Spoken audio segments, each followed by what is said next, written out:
नमस्कार किसान भाइयों। आज हम बात करेंगे लहसुन की फसल को ठंड से कैसे बचाएं। जैसे कि आप देख रहे हैं कुछ दिनों से मौसम बहुत ही खराब हो चुका है, जो कि हमारी लहसुन की फसल के लिए या किसी भी फसल के लिए बिल्कुल भी अनुकूल नहीं है। तो इसमें हमें जरूरत है कि लहसुन की फसल को इस विषम मौसम से, कोहरे वाले मौसम से, हल्की बारिश वाले मौसम से कैसे बचा के रखें, जिससे हमारा प्रोडक्शन अच्छा हो और हमारी कॉस्ट भी बहुत कम लगे। किसान भाइयों, स्वागत है आपका मेरे चैनल किसान भारत की जान पर। किसान भाइयों, जैसे कि आप देख रहे हैं कि मौसम में बिल्कुल कोहरा छाया हुआ है और ये दिन भर लगभग छाया रहता है और कहीं कहीं पे हल्की सी बारिश भी हुई है, कहीं पे तेज बारिश भी हो गई है। ऐसी दशा में हमें जरूरत है लहसुन की एक्स्ट्रा केयर करने की, जिससे कि हमारी लहसुन की फसल में ज्यादा ठंड से नुकसान नहीं हो सके और हमें अच्छा खासा उत्पादन मिल सके। तो इसके लिए हमें कुछ काम करने होंगे, कुछ ध्यान रखना होगा, जिससे हमारी लहसुन की फसल को हम सुरक्षित कर सकते हैं। पहला ध्यान तो आपको रखना है कि आपके खेत में ज्यादा तवन ना आने दे। तवन से मेरा मतलब ज्यादा गैप ना करे। जब भी इस तरह का मौसम हो तो सिंचाई रेगुलर करें। 10 से 12 दिन में आप सिंचाई कर दो तो बेहतर रहेगा। ज्यादा खेत की मिट्टी सूखना ना दे। ऐसे में होता क्या है कि अगर आप अपने खेत में नमी बना के रखोगे, सिंचाई प्रॉपर करके रखोगे, तो जो वातावरण का टेम्परेचर है उससे आपके खेत का टेम्परेचर अधिक रहेगा। तो इससे आपकी फसल की जो जड़ें होती है और जो फसल का पौधा होता है लहसुन की, इससे क्या होगा कि जो आपकी लहसुन का पौधा है वो ठंड से ज़्यादा प्रभावित नहीं रहेगा, क्योंकि खेत का जो टेम्परेचर है वातावरण के टेम्परेचर से अधिक रहेगा। तो ऐसे में वो टेम्परेचर थोड़ी बहुत मदद कर सकता है।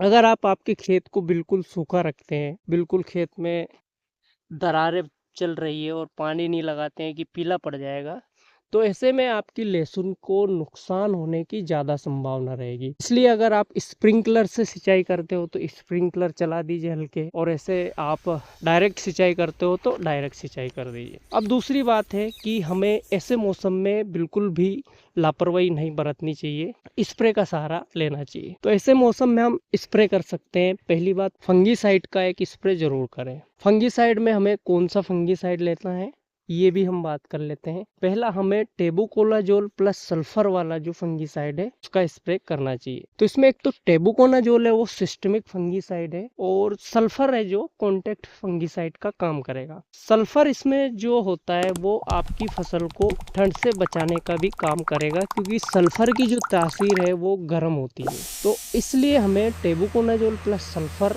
वाला जो फंगीसाइड आता है उसका ऐसे मौसम में प्रयोग करना चाहिए। अगर आपके खेत में थ्रिप्स है तो फिर थ्रिप्स के लिए कोई इंसेक्टिसाइड इसमें आप डाल सकते हैं तो अच्छा रहेगा।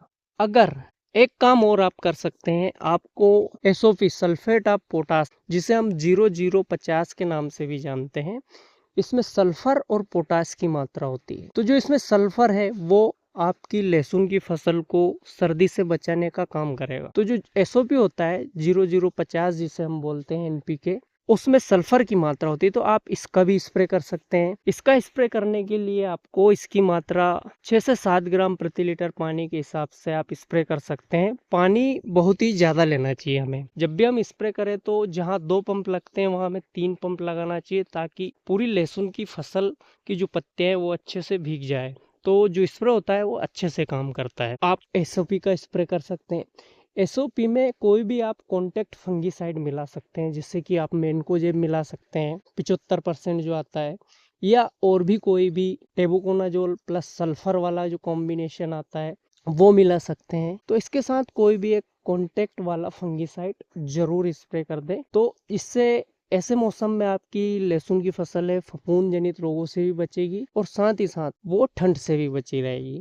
तीसरा काम आप कर सकते हैं, जैसे कि आपने जैसे ही पानी निकाला और ये मौसम हो गया और आपकी लहसुन पीली पड़ने लगी। कई बार क्या होता है कि पानी निकालने के बाद जब धूप नहीं निकलती है, मौसम बिल्कुल ठंडा रहता है, तो लहसुन की फसल ऑटोमेटिक पीली पड़ने लग जाती है। इसके लिए हमें पोषक तत्व देना चाहिए स्प्रे के माध्यम से। अगर आप जमीन के माध्यम से ऐसे में पोषक तत्व डालोगे तो इतनी जल्दी फसल को नहीं लगेगा और फसल को आपकी हानि होगी। इससे बचने के लिए हमें पोषक तत्वों का स्प्रे करना चाहिए। अब ऐसी दशा में हमें कौन से पोषक तत्व लेना चाहिए?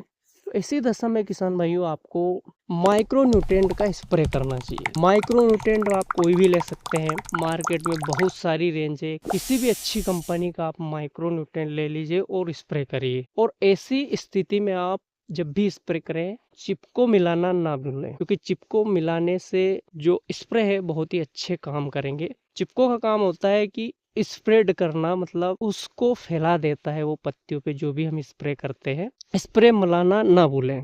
किसान भाइयों आप ये कुछ काम करते हैं तो आपकी जो लहसुन की फसल है वो सुरक्षित बनी रहेगी। साथ ही आपको लग रहा है कि कुछ रात ऐसी होती है जिसमें हमें पता चल जाता है कि आज हमारी लहसुन की फसल या कोई फसल डैमेज हो सकती है, क्योंकि बहुत ही ठंड है, हल्की हल्की हवा चलती रहती है, कड़ाके की ठंड है। तो ऐसी दशा में आप आपके खेत के आसपास चारों मेर पे 2-4-8 जगह धुआं कर सकते हो कंडे से। तो ये कंडीशन भी ऐसी करने से भी आपकी फसल सुरक्षित हो जाती है, क्योंकि आसपास का जो टेम्परेचर है, धुआं है, वो आपके खेत का टेम्परेचर को कम नहीं होने देगा। तो किसान भाइयों ये कुछ टिप थी जो आप अपना सकते हैं आपकी लहसुन की फसल को बचाने के लिए, कम से कम नुकसान हो। तो किसान भाइयों वीडियो को ज़्यादा से ज़्यादा शेयर करें, लाइक करें, कमेंट्स करें और चैनल को सब्सक्राइब जरूर कर लें। धन्यवाद।